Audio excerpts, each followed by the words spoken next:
6 желтоқсан күні Астана қаласында Жақсылық Үшкемпіров атындағы жекпе-жек сарайында 16:00-де мерейтойлық Найза 55 турнирі өтеді. Атаңызға айналған жалғас Жако Жұмағұлов жапондық жауынгер Масато Накамурамен беттеседі. Кештің камейн ивентінде бразилиялық джиу-джитсудың екі қас шебері Найза бұрынғы чемпионы Нұрбек Қабдырахманов, Fight Nights лигасының чемпионы Мұхаммед Эминовқа қарсы.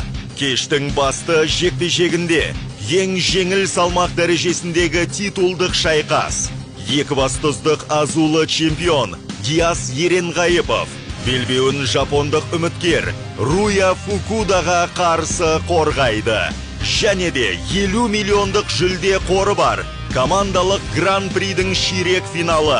Астаналық Төбет Топ Тим командасы Өскемендік МДН Про Тим командасына қарсы. Жалынды жекпе-жектер кешін өткізіп алмаңыз. Билеттер zaказbiletov.kz сайтында.